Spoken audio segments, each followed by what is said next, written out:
মুহররম মাসের একেবারে শেষ দিকে জুমার নামাজ আদায়ের লক্ষ্যে তার ঘরে আসার, তার দরবারে মস্তক অবনত করবার, তার তাসবিহ তাহলিল পড়বার সুযোগটুকু এনায়েত করলেন। কালিমাতুশ শুকর আদায় করে পড়ে নিচ্ছে আলহামদুলিল্লাহ। লাখো কোটি তার চেয়ে অনেক অনেক গুণ বেশি দরুদ আর সালাম পেশ করছি আল্লাহর সৃষ্টির প্রধান আকর্ষণ কুল কায়নাতের নবী আকা মাওলা তাজিদার মদিনা নবীজি মুস্তাফা সাল্লাল্লাহু আলাইহি ওয়াসাল্লামের উপর বিনা দরখাস্তে যে নবীর উম্মত হতে পেরেছি, আসুন আরেকটি বার শুকরিয়া আদায় করে পড়ে নিচ্ছি আলহামদুলিল্লাহ। প্রিয় সুধী, আজ যে বিষয়টি নিয়ে আলোচনা করব তা হচ্ছে বৃক্ষরোপণ এবং তার গুরুত্ব নিয়ে আলোচনা করতে যাই। আপনারা সকলে জানেন, পবিত্র কোরআনুল কারীমে আল্লাহ সুবহানাহু ওয়া তাআলা ইরশাদ করেন, জহরাল ফাসাদু ফিল বাররি ওয়াল বাহর বিমা কাসাবাত আইদিন নাস। জলে আর স্থলে যত আপদ আর বিপদ দেখেন, যত দুর্ভিক্ষ দেখেন, সবগুলো হচ্ছে আমাদের হাতের কামাই। আমরা যদি ভালো হই, আমাদের সমাজ ভালো হবে। আমরা যদি প্রকৃত মানুষ হই, আমাদের আশপাশে যারা আছেন তারাও প্রকৃত মানুষ হতে পারবে। আপনারা জানেন, এই বিশ্ব জগতে আল্লাহ সুবহানাহু ওয়া তাআলা আমাদেরকে বাঁচিয়ে রাখার জন্য ন্যাচারাল প্রাকৃতিক অক্সিজেনের সিলিন্ডার তৈরি করে রেখেছেন। যেই ন্যাচারাল অক্সিজেনের সিলিন্ডার, সেটার নাম হচ্ছে গাছ। যে গাছ থেকে আমরা অক্সিজেন গ্রহণ করি, আপনারা শুনলে অবাক হবেন, দক্ষিণ আমেরিকার 9টি দেশ মিলে যে একটি অ্যামাজন জঙ্গল আছে, যে অ্যামাজন জঙ্গল, যার প্রায় 70 লক্ষ বর্গ কিলোমিটার জায়গা জুড়ে বিশাল অ্যামাজন জঙ্গল, যেখান থেকে 20% অক্সিজেন আমরা পেয়ে থাকি, 20% অক্সিজেন আমরা লাভ করি। আমরা যে কার্বন ডাইঅক্সাইড গুলো গিভ আপ করি, ছেড়ে দিই, এই কার্বন ডাইঅক্সাইড গুলো প্রায় অ্যামাজন জঙ্গল 240 কোটি টন কার্বন ডাইঅক্সাইড তারা চুষে নেয়, তারা আমাদেরটা নিয়ে নেয়। সুবহানাল্লাহ। যে কারণে ফ্রান্সের প্রেসিডেন্ট ম্যাক্রন বলেছেন, এটাকে পৃথিবীর ফুসফুস বলা হয় অ্যামাজন জঙ্গলকে। এই অ্যামাজন জঙ্গলেরও গাছগাছালি এগুলো একবার আগুন লাগিয়ে দিয়েছিল, এই তো গত কয়েক বছর হলো। যে অ্যামাজন জঙ্গলে প্রায় 16,000 প্রজাতির 390 বিলিয়ন গাছের উপস্থিতি, 16,000 প্রজাতির 390 বিলিয়ন গাছ যে অ্যামাজন জঙ্গলে আছে। আমাজন অঞ্চলে 350টি ভিন্ন জাতিগোষ্ঠীর 3 কোটিরও বেশি মানুষ যেখানে বসবাস করে। 3,344টি আদিবাসী অঞ্চল, যেখানে আমাজন জঙ্গলের মানুষের সাথে আমাদের অনেকের পরিচিতি নাই। সেই জঙ্গল আল্লাহ পাক রব্বুল আলামিন আমাদের বাঁচার জন্য দিয়েছেন। অথচ আমরা এই পৃথিবীতে যার যা মন চায় আমরা গাছ কেটে সাফা করে দিচ্ছি, পাহাড়গুলো কাটছি, পৃথিবীর ভারসাম্য আমরা নষ্ট করে দিচ্ছি। এটি খুবই দুঃখজনক। সম্মানিত হাজিরিন, আমরা দেখব যে এই বৃক্ষরোপণ সম্পর্কে ইসলামের কি নির্দেশনা রয়েছে, ইসলাম কি বলে। ইসলামের দৃষ্টিতে সবই আল্লাহর মাখলুক। এই পৃথিবীতে গাছ গাছালি যত প্রাণী আছে সব হচ্ছে আল্লাহ পাকের মাখলুক। সুবহানাল্লাহ বলেন। সব আল্লাহর পরিবারের অন্তর্ভুক্ত। আল্লাহর মাখলুকদের সাথে ভালো বিহেভ করতে হবে, ভালো ব্যবহার করতে হবে। আমরা মনে করি আমরা শুধু নামাজ পড়ি, আমরা নামাজ পড়লেই মনে হয় হয়ে যাবে। নামাজের সাথে আমাদের মুআমালাত, আমাদের আচরণ, আমাদের ব্যবহার, আমাদের শিষ্টাচার, এগুলো আমাদের ঠিক করতে হবে। নামাজ তো অনেক পরে এসেছে। নবীর 40 বছর পর নামাজ পেয়েছেন, রোজা, হজ, যাকাত এগুলো পেয়েছেন। 40-এর আগে তার ব্যবহার, মুআমালাত, মুআশারাতটা মানুষ দেখছে। সুবহানাল্লাহ বলে। আমরা তো মনে করি নামাজ পড়লেই হয়, একটা টুপি লাগালাম, একটা জুব্বা দিলাম, 5 ওয়াক্ত নামাজ পড়লাম, হয়ে গেল। ব্যবহারটা এমন ব্যবহার করি আমরা মানুষের সাথে, আচার ব্যবহার, লেনদেন, মুআমালাত, মুআশারাত আমাদের এত খারাপ। কিন্তু নামাজ, রোজা, হজ, যাকাতের চেয়েও তো নবী গুরুত্ব দিয়েছেন মুআমালাত, মুআশারাত, মানুষের মনে কষ্ট না দেওয়া, মানুষকে ঘৃণা না করা, মানুষের সাথে অহংকার না করা, মানুষের সাথে সুন্দর আচরণ করা। শুধু মানুষ কেন, আল্লাহর সৃষ্টি জগতের মধ্যে যারা আছে, যত মাখলুক, একটা প্রাণীর সাথেও আপনি খারাপ আচরণ করতে পারবেন না। দেখলাম ওই ব্রাহ্মণবাড়িয়ার ওইদিকে একটা কুকুর, সেই কুকুরকে একটা ইট বেঁধে দিয়ে নদীতে ফেলে দিয়েছে কুকুরটাকে মারার জন্য। আল্লাহর একটা সৃষ্টি, একটা মাখলুক। বুখারী শরীফের হাদিস আসছে যে একটা কুকুরকে, একটা বিড়ালকে পানি খাওয়ানোর জন্য ওই মহিলা জান্নাতি। সুবহানাল্লাহ বলে। আর আমরা এমন হয়ে গেছি যে একটা কুকুরকে মারার জন্য কুকুরের গলায় 2টা ইট বেঁধে দিয়ে তাকে আমরা নিচে ফেলে দিচ্ছি, নদীতে ফেলে দিচ্ছি আল্লাহর একটা মাখলুককে মারার জন্য। এটা কত চরম অন্যায় করছি আমরা। নবী করিম সাল্লাল্লাহু আলাইহি সাল্লামের নেচার ছিল, আল্লাহ নবীর আদর্শ ছিল, তিনি কোন পশুর সাথেও খারাপ আচরণ করতে নবীজি নিষেধ করেছেন। একটা পশুর সাথেও আপনি খারাপ আচরণ করতে পারবেন না। বিনা অপরাধে, বিনা কারণে একটা পিঁপড়াকে পর্যন্ত আপনি মারবেন না। যেখানে ইসলামের নির্দেশনা এই, সেখানে আমরা আল্লাহ পাকের এই যে সৃষ্টি, গাছ গাছালি কেটে টুকরো টুকরো করে দিচ্ছি, পাহাড় কেটে আমাদের পরিবেশকে নষ্ট করছি, এটা কিন্তু ইসলামের নির্দেশনা নয়। নবী করিম সাল্লাল্লাহু আলাইহি ওয়াসাল্লাম তিনি 5টি প্রাণী মারতে নিষেধ করেছেন। নাহা রাসূলুল্লাহ সাল্লাল্লাহু আলাইহি ওয়াসাল্লাম আন কতলে খামস।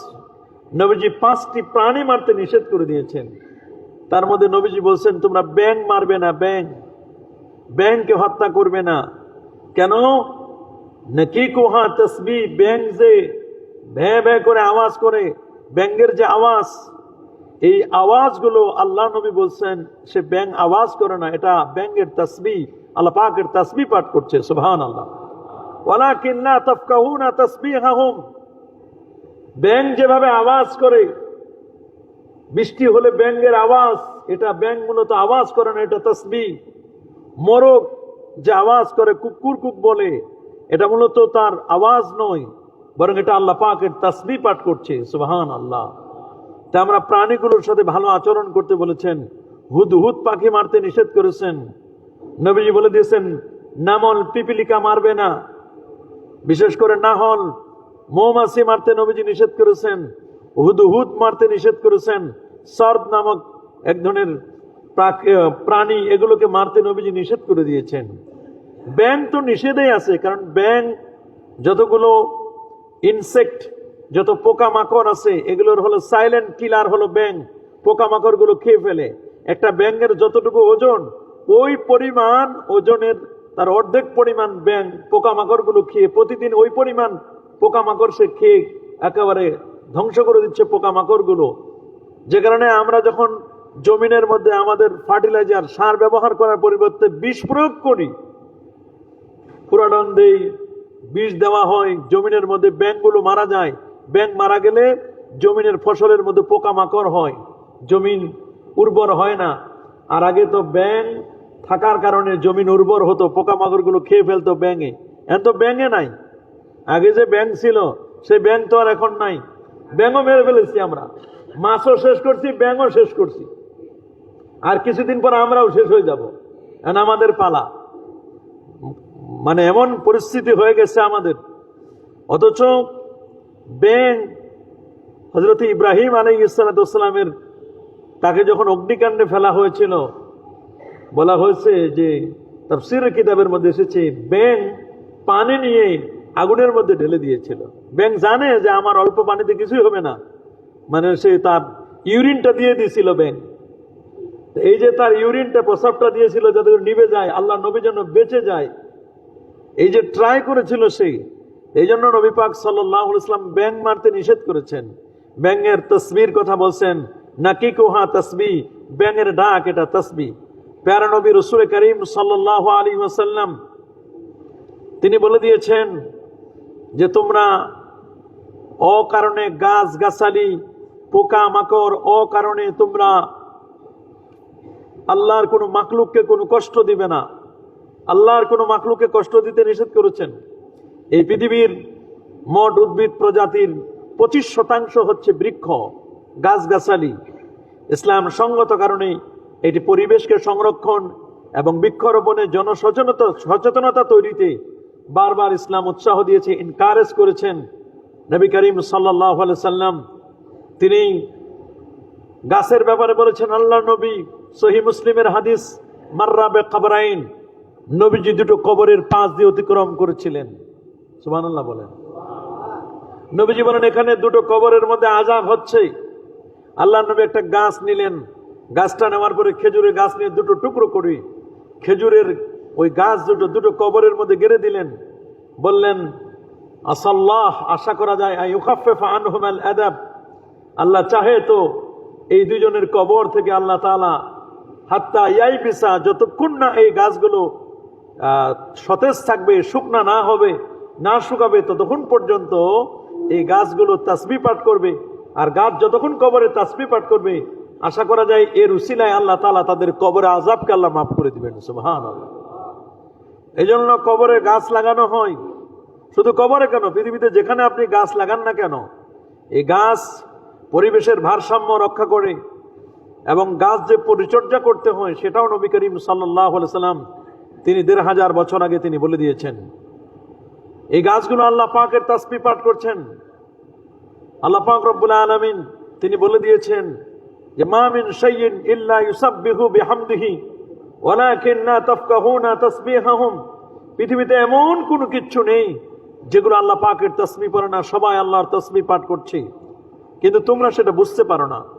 আল্লাহ বলেন ওয়াল আরদা মাদাদনাহা ওয়া আলকাইনা ফিহা রাওয়াসিয়া ওয়া আমবাতনা ফিহা মিন কুল্লি যাওজিন বাহিজ তাবসিরাতান, আল্লাহ বলেন তাবসিরাতান তাবসিরাতাও ওয়া যিকরা লিকুল্লি আবদিন মুনিব ওয়া নাযালনা মিনাস সামাই মাআম মুবারাকা ফাআনবাতনা বিহি জান্নাতিন ওয়া হাব্বাল হাসীদ। রব্বুল আলামিন তিনি বলে দিয়েছেন সূরাতুল কাফের ৭ম, ৮ম এবং ৯ম আয়াতে আল্লাহ বলেন আমি জমিনকে বিস্তৃত করেছি এবং শুধু বিস্তৃত করে নাই, এতে আমি পাহাড়গুলোকে স্থাপন করেছি, তাতে নয়নাভিরাম সব ধরনের উদ্ভিদ আমি উদ্গত করেছি। এই জমিনের মধ্যে আমি গাছ গাছালি এগুলো আমি তোমাদের জন্য গাছ গাছালিগুলো উদ্গত করেছি। আর আমি আকাশ থেকে কল্যাণময় বৃষ্টি বর্ষণ করি, এর দ্বারা উদ্যান এবং পরিপক্ক শস্যরাজি উদ্গত করি, যেগুলোর ফসল আহরণ করা হয়। আমরা যে শাক সবজিগুলো খাই, এগুলো যদি বৃষ্টি না হতো এই শাক সবজি আমরা পেতাম না। জমিনে রব্বুল আলামিন জমিনটাকে যদি উর্বর না করতেন আমরা এগুলো পেতাম না। আল্লাহ তাআলা আসমান থেকে বায়ু দেন, মেঘমালা দেন এবং বৃষ্টির চক্র দিয়ে আল্লাহ তাআলা আমাদের জমিনটাকে সুন্দর করে দেন। সুবহানাল্লাহ। সূরাতুর রুম ৪৮ নম্বর আয়াতে আল্লাহ জানান দিচ্ছেন এই পৃথিবীতে আমি আল্লাহ যে আছি তার প্রমাণ হলো আল্লাহুল্লাযী ইউরসিলুর রিয়াহা ফাতুসিরু সাহাবা। আল্লাহ বলেন তোমরা আমার তাসবিহ পাঠ করো, তোমরা আমাকে স্মরণ করো, কারণ আমি আল্লাহ। তো আমার পরিচয় তোমরা জানো, আল্লাহুল্লাযী, তিনি আল্লাহ, ইউরসিলুর রিয়াহা, যিনি পৃথিবীতে বায়ু প্রেরণ করেন, বাতাস দেন। কখনো বাতাসটা ঠান্ডা হয়, কখনো বাতাসটা গরম হয়। সুবহানাল্লাহ। প্রচন্ড গরমের মধ্যে বাতাসটাও গরম, ওই সময় যদি একটু ঠান্ডা লু হাওয়া হয়, একটু ঠান্ডা বাতাস আসে, তখন ভালো লাগে। ঠান্ডা বাতাস এটা প্রমাণ করে কিছুক্ষণ পরে বৃষ্টি হবে। আল্লাহ বলেন ফাতুসিরু সাহাবা, এরপর আমি বায়ুকে মেঘমালায় সঞ্চালিত করে দেই। এই ঠান্ডা বাতাস আমি আবার উপরে নেই, উপরে নেওয়ার পরে এগুলোকে আমি কালো মেঘ বানাই দিই। কালো মেঘ বানার পরে ফাতুসিরু সাহাবা, এই বাতাস যখন কালো মেঘ হয়ে যায়, ফায়াবসুতুহু ফিস সামাই কাইফা ইয়াশাউ ওয়া ইয়াজালুহু কিসাফান, এরপরে কালো মেঘ থেকে আমি তোমাদের জন্য মুষলধারে বৃষ্টি দান করি। সুবহানাল্লাহ। মেঘমালাকে যেভাবে ইচ্ছা আকাশে ছড়িয়ে দেন এবং ওগুলোকে স্তরে স্তরে রাখেন। এই মেঘমালাগুলোকে আল্লাহ ছড়ায় দেন যে অঞ্চলে যখন বৃষ্টির প্রয়োজন, আল্লাহ মেঘমালাকে আদেশ করেন যে যাও মোহাম্মদপুরে এখন বৃষ্টি দাও। সুবহানাল্লাহ। দেখবেন মোহাম্মদপুরে যখন বৃষ্টি হয়, ডেমরায় বৃষ্টি নাই। ডেমরায় কি নাই? ডেমরায় বৃষ্টি হচ্ছে, মোহাম্মদপুরে বৃষ্টি নাই। উত্তরায় বৃষ্টি নাই, ধানমন্ডিতে বৃষ্টি হচ্ছে, উত্তরায় বৃষ্টি নাই। একসাথে সব জায়গায় বৃষ্টি হয় না। যখন যেখানে দরকার আল্লাহ বলেন আমি এই মেঘমালাগুলোকে সরাই সরাই, যেখানে যখন বৃষ্টির দরকার সেখানে দিই। ফাইদা আসাবা বিহি মান ইয়াশাউ মিন ইবাদিহি ইদা হুম ইস্তাবশিরুন, তিনি তার বান্দাদের মধ্যে যাদের ইচ্ছা বৃষ্টি পৌঁছান, তখন তারা আনন্দিত হয়। বৃষ্টি পেলে তারা খুশি হয়। বৃষ্টি পেলে তারা কি হয়? খুশি হয়।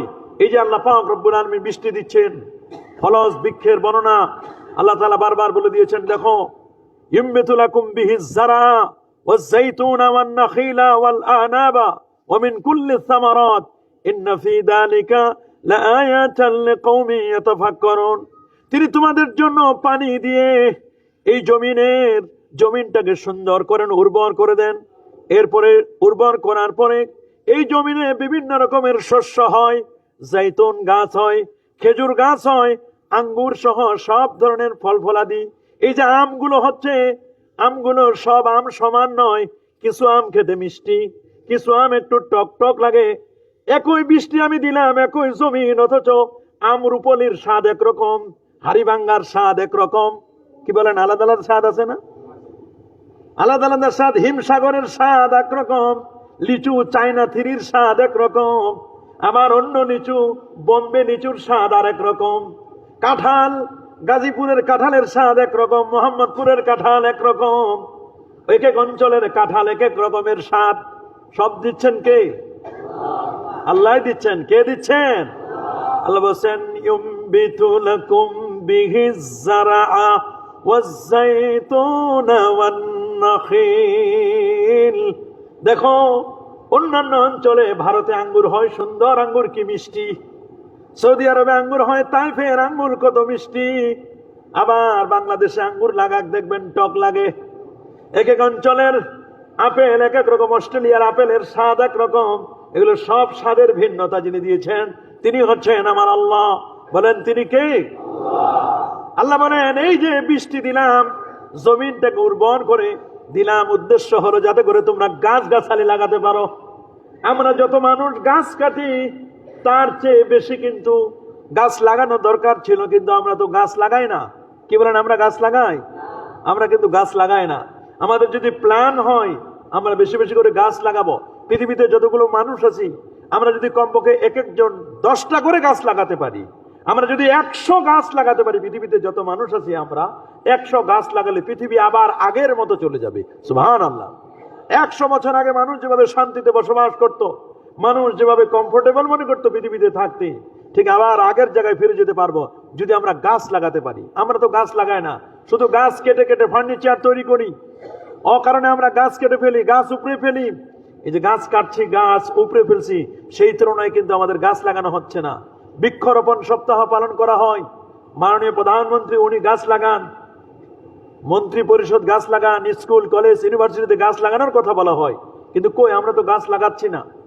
যারা আমাদের গৃহ প্রধানমন্ত্রী আছেন যিনি, আরো অন্যান্য যে মন্ত্রণালয়গুলো আছে, বনমন্ত্রী আছে নাকি, আছে না বনমন্ত্রী? বনমন্ত্রীও আছে। এদের তো দায়িত্ব আছিল যে কমপক্ষে আমাদের দেশে যখন আমাদের যে বিল্ডিং গুলো হচ্ছে, বিল্ডিং এর ছাদে তো আমরা গাছ লাগাতে পারি, ছোট ছোট গাছগুলো আমরা লাগাতে পারি, আমাদের বেলকুনির মধ্যে গাছ লাগাতে পারি, আমাদের যার যেখানে একটু জায়গা পেলেই তো আমরা গাছ লাগাতে পারি, আঙ্গিনার সামনে, আমাদের বিল্ডিং এর সামনে একটু জায়গা থাকলে সেখানে গাছ লাগাতে পারি। কিন্তু তুলনামূলক ভাবে কিন্তু আমাদের গাছ লাগানো হচ্ছে না, আমরা এটাকে গুরুত্বই দিচ্ছি না। অথচ এই ব্যাপারে ইসলামের কি দিক নির্দেশনা দেখুন। আল্লাহর নবী, প্যারা নবী রসুল করিম সাল্লাল্লাহু আলাইহি ওয়াসাল্লাম তিনি কি বলেছেন? বুখারী শরীফের 2320 নম্বর হাদিস, আল্লাহর হাবিব বলেন, মা মিন মুসলিমিন ইয়াগরিসু গারসান আও ইয়াজরাউ সারান ফায়াকুলু মিনহু তায়রুন আও ইনসানুন আও বাহিমাতুন ইল্লা কানা লাহু বিহি সাদাকা। যদি কোনো মুসলমান একটি গাছ রোপণ করে, একটি বৃক্ষ রোপণ করে, অথবা কোনো শস্য উৎপাদন করে, তা থেকে যদি কোনো মানুষ খেয়ে ফেলে, সুবহানাল্লাহ বলেন। আপনি একটি গাছ লাগালেন, গাছে যে ফল হলো, সে গাছের ফল থেকে একজন মানুষ খেলো, কিংবা কোনো পাখি খেলো, সুবহানাল্লাহ বলেন। এমন এমন কিছু ফল হয় যেটা মানুষ খায় না, খায় কে? পাখিরা খায়। অথবা কোনো হিংস্র প্রাণী খেলো, অথবা কোনো পশু ভক্ষণ করলো। কিছু এমনও আছে যেগুলো পশুরা খায়, তবে তা উৎপাদনকারীর জন্য এটি সদকার দান হিসেবে, সদকা হিসেবে, এটা সদকা হিসেবে আল্লাহ পাক রব্বুল আলামিন গণ্য করে নেবেন, সুবহানাল্লাহ। তা আমরা মনে করি আমি গাছ লাগাবো, শুধু আমি খাবো। আমি যদি নাও খেতে পারি, এখানে যদি কোনো পশু পাখি খায়, এখানে যদি কোনো আপনার মানুষ প্রচন্ড রৌদ্রের মধ্যে একটু গাছের নিচে যদি একটু বিশ্রামও নেয়, আপনি কিন্তু সৎকার সওয়াব পেয়ে যাবেন। গাছটাকে পরিচর্যা করতে হয়। প্যারা নবী রাসূল করিম সাল্লাল্লাহু আলাইহি ওয়াসাল্লাম তিনি বলে দিয়েছেন, মা মিন মুসলিমিন ইয়াগরিসু গারাসান ফায়াসবিরু আলা হিফজিহি ওয়াল কিয়াম আলাইহি হাত্তা ইউথমিরা ইল্লা কানা লাহু ফি কুল্লি শাইইন ইউসাবু মিন সামারিহি সাদাকাতুন ইনদাল্লাহি আযজা ওয়া জাল্লা। কোন ব্যক্তি যদি বৃক্ষরোপণ করে, গাছ লাগায়, ফলদার হওয়া পর্যন্ত এটার পরিচর্যা করে, সংরক্ষণে ধৈর্য ধারণ করে, একটা গাছে একদিন লাগাইলেই তো ফল ধরে না, 4 বছর, 5 বছর, 7 বছর, 8 বছর, 10 বছর সময় লাগে। এই যে পরিচর্যা করলো, তার প্রতিটি ফল যা নষ্ট হয়, তার বিনিময়ে আল্লাহ তাআলা তাকে সদকার নেকি দান করবেন, সুবহানাল্লাহ। সদকার নেকি দিবেন। একটা গাছ কত বছর বাঁচে? এই যে মুসনাদ আহমদের 16702 নম্বর হাদিসে আল্লাহ নবী বলে দিলেন, ফলের সমপরিমাণ প্রতিদান, আল্লাহ নবী বলছেন ফলের সমপরিমাণ প্রতিদান পাবে যে ব্যক্তি কোনো বৃক্ষ রোপণ করবে, গাছ লাগাবে। আল্লাহ তাআলা এর বিনিময়ে তাকে ওই বৃক্ষের ফলের সমপরিমাণ সওয়াব নেকি আল্লাহ তাআলা দান করবেন, সুবহানাল্লাহ।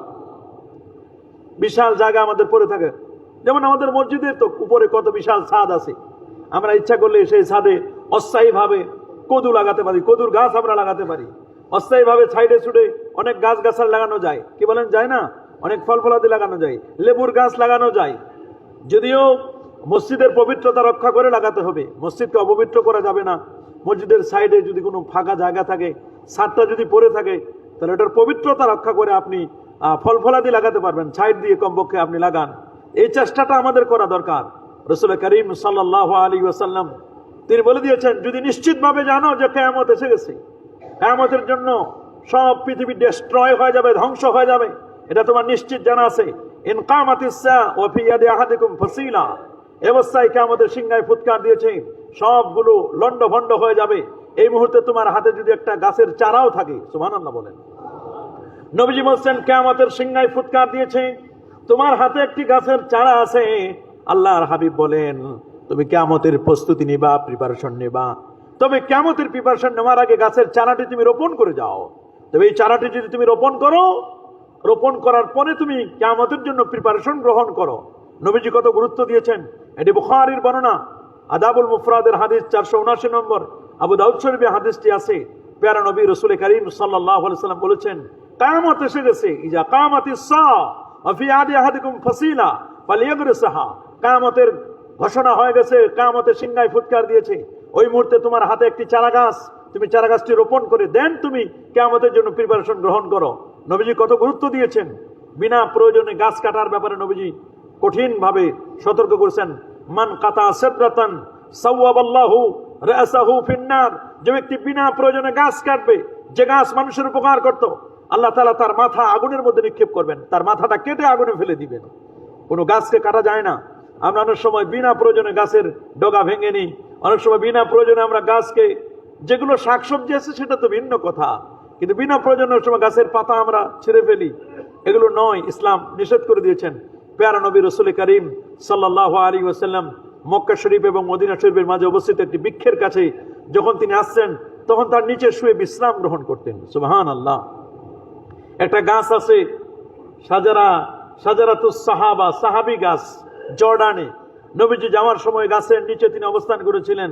আল্লাহর কি মেহেরবানি, ওই মরু অঞ্চলের মধ্যে শত শত বিঘা মরু অঞ্চল, ওইখানে মাঝখানে একটি গাছ আছে, যে গাছটা কি সুন্দর গ্রিন, সবুজ একটি গাছ। এই গাছটা আল্লাহ নবী আশ্রয় নিয়েছিলেন, ছোটকালে তিনি এখানে বিশ্রাম নিয়েছিলেন। নবীর বারাকাত ওই গাছটা এখন ওই অবস্থায় আছে। সুবহানাল্লাহ। ওই গাছে গেলে নবীজির ঘ্রাণ পাওয়া যায়। এটা সাহাবী গাছ বলে। কি গাছ? এটার নাম দিয়েছে সাহাবী গাছ। এই যে গাছ, আজকে আমরা চিন্তা করি না 50 বছর বয়সী একটি বৃক্ষের মূল্য কত, একটা গাছের মূল্য কত। বিজ্ঞানীরা বলছেন যে 1 লাখ প্রায় 88,000 মার্কিন ডলার এক একটা গাছের কথা বলছেন, যে একটা গাছের যদি গাছটা 50 বছর বয়সী একটি গাছ হয়। এইভাবে গাছ যত রোপণ করা হবে, বিশেষ করে নিম গাছ, এটা স্বাস্থ্যসম্মত, নিম গাছ লাগান, ফলদার বৃক্ষ লাগান। যে বৃক্ষটা আপনি লাগাবেন, যে গাছটা আপনি লাগাবেন, সেটা আপনার জন্য কল্যাণকর হবে। সেই গাছটা আপনার ছায়া দান করবে, সেই গাছটা কোনো না কোনো কাজে কিন্তু লাগবে। আপনার জন্য অক্সিজেন সাপ্লাই দিবে, কার্বন ডাই অক্সাইড আপনি যেটা ত্যাগ করেন, এই কার্বন ডাই অক্সাইডগুলো এগুলো সে গ্রহণ করবে। এটা কিন্তু আমাদের জন্য বড় ভাগ্যের ব্যাপার। সবাই কিন্তু গাছ লাগাতে পারে না, গাছের পরিচর্যা করতে পারে না। বসরার একজন গভর্নর ছিলেন হযরত আবু দারদা রাদিয়াল্লাহু তাআলা আনহু, নবীর প্রিয় সাহাবী আবু দারদা। তিনি বসরা দামেস্কের তিনি প্রেসিডেন্ট ছিলেন। দামেস্কের প্রেসিডেন্টকে দেখছেন যে হযরত ওমর রাদিয়াল্লাহু তাআলা আনহু, উনি দেখলেন যে আবু দারদা রাদিয়াল্লাহু তাআলা আনহু তিনি নিজেই জমিনের মধ্যে গাছ রোপণ করছেন। জিজ্ঞেস করা হলো, আপনি একজন প্রেসিডেন্ট, আপনি গাছ লাগাচ্ছেন? বলে, আল্লাহ নবী তো গাছ লাগানোর কথা বলেছেন, আমি প্রেসিডেন্ট হয়েছি তো কি হয়েছে? উনি প্রেসিডেন্ট হয়ে নিজেও গাছ লাগিয়েছেন। এজন্য গাছ লাগান, কারণ রিজিকের উৎস হলো, মূল উৎস হলো গাছ। বলেন না, রিজিকের মূল উৎস কি? গাছ। আজকে যে শাকসবজি আমরা পাচ্ছি, মানুষ যদি এগুলো ক্ষেত খামারে যদি শাকসবজি উৎপাদন না করতো, তাহলে কি আমরা এগুলো পেতাম? এগুলো কিন্তু পেতাম না, কত দাম বেড়ে যেত।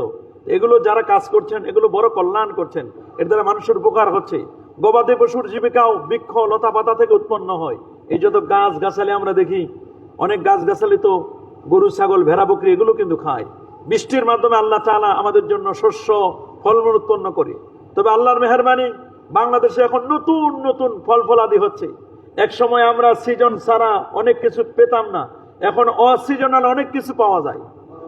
12 মাস সব কিছু পাওয়া যায়, বিশেষ করে রাঙ্গামাটি, খাগড়াছড়ি, বান্দরবন ওই অঞ্চলগুলোতে। এক সময় কাজু বাদাম চিন্তা করা যেত না, বিদেশ থেকে আসতো। এখন কাজু বাদাম এটা আমাদের রাঙ্গামাটিতে হয়, বান্দরবনে হয়, খাগড়াছড়িতে উঁচু অঞ্চলগুলোতে কাজু বাদাম হয়, কাঠবাদাম, কাজু বাদাম এগুলো হয়। আমাদের দেশে এখন আনার হয়, আমাদের দেশে এখন আপনার লিচু তো হচ্ছে, খেজুর হয়, উন্নত মানের খেজুর হয়, ড্রাগন তো হয়। আগে তো ড্রাগন কখনো কল্পনা করতে পারতাম না, এখন দেখি ভ্যান গাড়িতে ড্রাগন বিক্রি করছে, ভ্যান গাড়িতে নিয়ে নিয়ে বিক্রি করতেছে 100 টাকা 150 টাকা কেজি। আর আগে ড্রাগন ছিল 800, 900, 1000, 1200 টাকা কেজি, আর এখন 100-150 টাকা কেজি ড্রাগন। এই তো মনে হয় 4-5 বছর 7 বছর ধরে আমরা দেখতেছি ড্রাগন। এরকম নতুন নতুন ফল চাষ করা যায়। কমলা এক সময় হতো না, কমলা হচ্ছে আমাদের দেশে এখন। তারপরে আজমা খেজুর হচ্ছে আমাদের দেশে, আলহামদুলিল্লাহ বলেন, উন্নত মানের খেজুর, মরিয়ম খেজুর হচ্ছে। আমাদের দেশের কৃষকরা এখন অনেক উৎসুক, বিদেশি অনেক ফল ফলাদি আমাদের দেশে এখন হচ্ছে। আল্লাহ তাআলা এই জমিনটা যে সোনার বাংলা বলছেন, এই জমিনে অনেক ফসলাদি হয়, এখানে বরকত আছে। এটা ওলিয়া উলিয়ার জমিন, সুবহানাল্লাহ। আউলিয়া কেরামের চোখের পানি এই জমিনে আছে।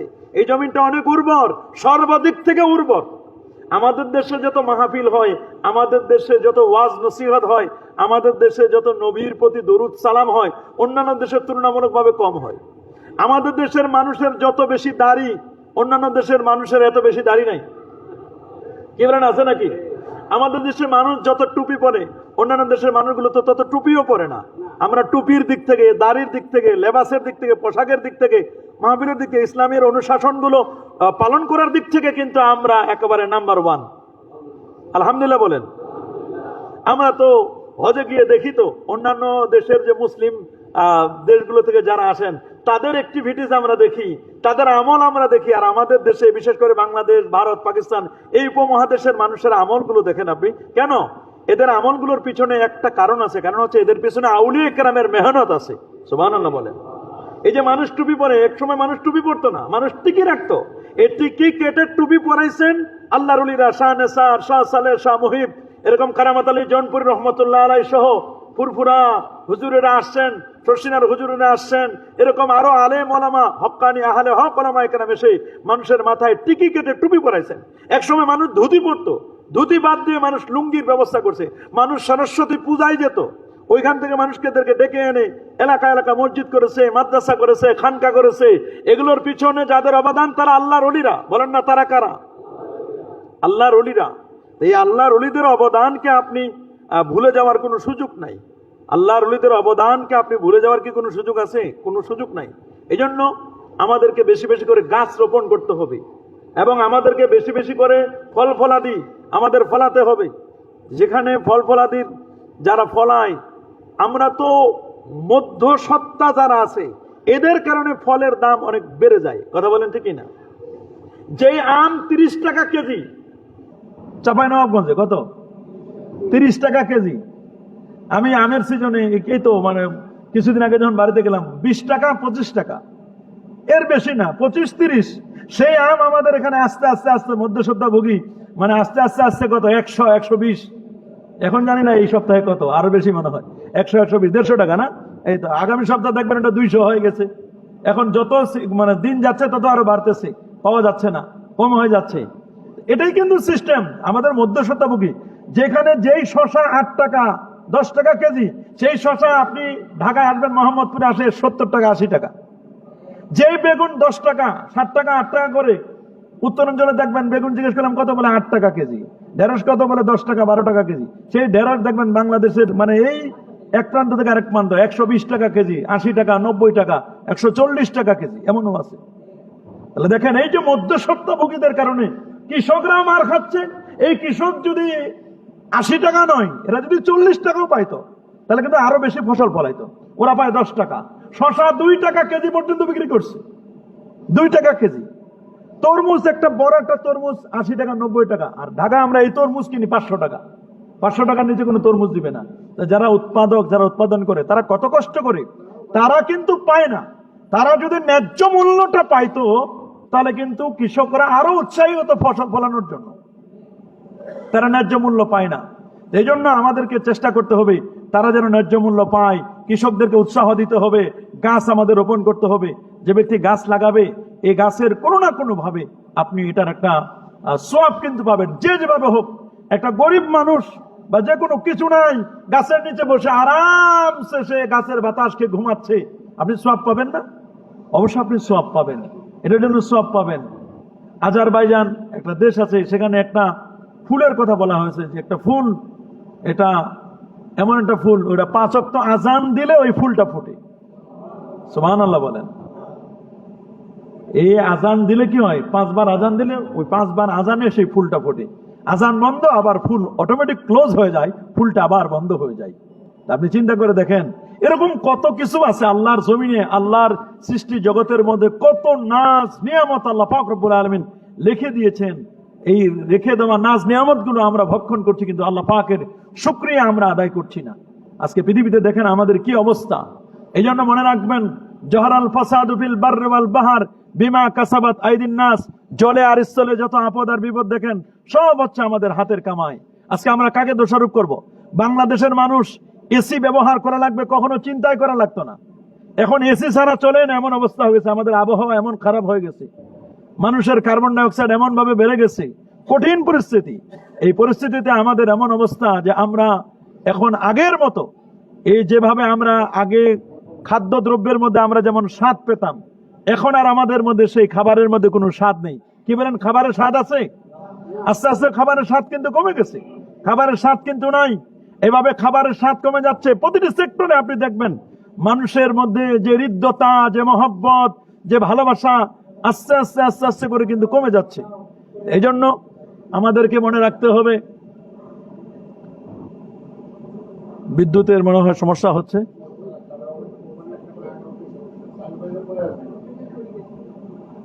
জিকির করেন লা ইলাহা ইল্লাল্লাহ, লা ইলাহা, লা ইলাহা, লা ইলাহা, লা ইলাহা, লা ইলাহা, লা ইলাহা, লা ইলাহা, লা ইলাহা ইল্লাল্লাহু মুহাম্মাদুর রাসূলুল্লাহ সাল্লাল্লাহু আলাইহি ওয়াসাল্লাম। আমি যে বিষয়টি আপনাদের বোঝাতে চাচ্ছি সেটা হলো, গাছ তো আমরা লাগাবো, ফল ফসলাদি আমরা উৎপন্ন করব, কিন্তু এগুলোর মধ্যে এখন ভেজাল ঢুকে গেছে। কথা বলেন, কি ঢুকে গেছে? ভেজাল। এমন ভাবে বিষ প্রয়োগ করা হয়, আমের মধ্যে বিষ দেওয়া হয়, লিচুর মধ্যে বিষ দেওয়া হয়, তারপরে আপনার শাক সবজির মধ্যে এমন ভাবে কীটনাশক দেয়, ওগুলো খাওয়ার পরে এমন হয়, খাওয়ার পরে মনে করেন ধুকে ধুকে মানুষটা কিডনি রোগে আক্রান্ত হচ্ছে। আমাদের ফুড সিকিউরিটি নাই, খাদ্যের মধ্যে কোনো নিরাপত্তা বলতে কিছুই নাই। আপনি একটা খাবার খাবেন, বাংলাদেশে কোনো হোটেলে খেতে চান, কি বলেন, কোন নিরাপত্তা আছে?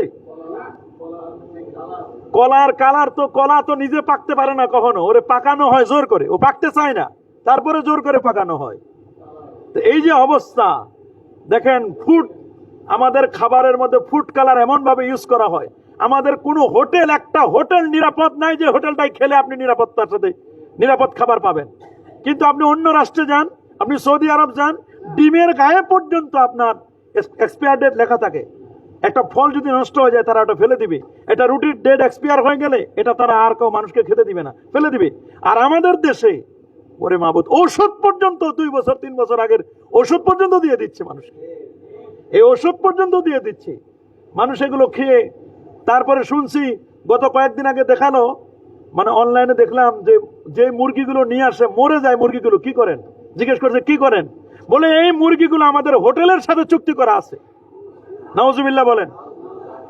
মরা মুরগিগুলো পর্যন্ত তাদেরকে খাওয়ানো হচ্ছে। এই যে মরা মুরগিগুলো খাওয়ানো হচ্ছে, এই প্রবলেমের কারণে হোটেলগুলোতে আমরা খাদ্যের নিরাপত্তা কিন্তু পাচ্ছি না, আমরা খাদ্যের নিরাপত্তা পাচ্ছি না। এই জন্য আমাদের ফুড সিকিউরিটির জন্য আমাদেরকে চেষ্টা করতে হবে এরকম ভালো কোনো ব্যবস্থাপনা করা যায় কিনা। আমাদের নিজেদেরকে সচেতন হতে হবে। আমরা যদি নিজেরা সচেতন না হই তাহলে কিন্তু আমাদের সামনের অবস্থা খুব খারাপ। আমাদের ছোট্ট ছোট্ট সোনামণিরা পর্যন্ত, শিশুরা পর্যন্ত নিরাপদ না। কি বলেন, নিরাপদ? নিরাপদ না। আমাদেরকে কেউ আছে ডাইরেক্ট মেরে ফেলে, আর কেউ আছে ধুকে ধুকে মারে। এই যে খাবারের মধ্যে বিষ প্রয়োগ করছেন, বিভিন্ন কীটনাশক দিয়ে দিয়ে এই খাবারগুলো আমরা খাচ্ছি। মাছের মধ্যে যা খাওয়ানো হয় মাছকে, আর যে ফার্মের মুরগিগুলোতে খাওয়ানো হয়, ওইগুলো ফার্মের মুরগিগুলো খাওয়ার কারণে তো ওদের হৃৎপিণ্ড নষ্ট হয়ে যায়। তো ওইটা আবার আমরা খাচ্ছি, ফার্মের মুরগিগুলো, তেলাপিয়া মাছ, এই যে বিদেশি মাগুর, বিদেশি পাঙ্গাস গুলো, এগুলো একটু দাম কম, গরিব মানুষ খাবে। কিন্তু ওদেরকে যে খাবারগুলো খাওয়ানো হয়, ওইগুলো খাবার বলে তো আমরা নিজেরাই নিঃশেষ হয়ে যাচ্ছি। খাচ্ছি মাছ, আসলে মাছ খাই না, খাচ্ছি বিষ। আসলে মনে হয় যে ফার্মের মুরগি খাচ্ছি, আসলে তো ফার্মের মুরগি খায় না, এটা বিষের একটা ফ্লেভার খাচ্ছি। আমার কাছে তো এরকমই মনে হচ্ছে। আবার গরিব মানুষ কি খেয়ে বাঁচবে? এটা দেশি মুরগির কেজি 650 থেকে 700 টাকা কেজি, তাও যে দেশি, এটাও তো বুঝা বড় কঠিন। এর মধ্যে আবার কত ভেজাল আছে। তা আমরা সব চিনি, সব জানি, সব বুঝি, তারপরে আমরা এই কাজগুলো যারা করছে তারা অন্য কেউ না। যারা গাছ কাটছেন, যারা গাছ নষ্ট করছেন, পরিবেশ নষ্ট করছেন, এরা কেউ না কেউ আমাদের আত্মীয় স্বজন, অন্য কেউ তো না। বাইরে থেকে, বিদেশ থেকে তো আসে, আমাদের দেশের পাহাড় কাটে না, আমাদের দেশের গাছ নষ্ট করে না। এই জন্য সুন্দরবনকে জ্বালিয়ে দেওয়া হচ্ছে, সুন্দরবনে আগুন লাগানো হচ্ছে, আমাজন জঙ্গলকে জ্বালিয়ে দেওয়া হচ্ছে, এগুলো কারা করছে? এই তো মানুষ নামের অমানুষগুলো। নাম এগুলো মানুষ, কিন্তু আসলে তো এগুলো মানুষ নয়, এগুলো অমানুষ। আল্লাহ তাআলা আমাদেরকে হেফাজত করুন। আমরা সিদ্ধান্ত নিব প্রত্যেকে যার যার এলাকায় আছে কমপক্ষে 10টা করে আমরা গাছ লাগাবো। কি লাগাবো না ইনশাআল্লাহ? আমরা চেষ্টা করব 10টা করে গাছ লাগানোর চেষ্টা করব। আল্লাহ আমাদের সবাইকে কবুল করুন। 4 রাকাত কাবলা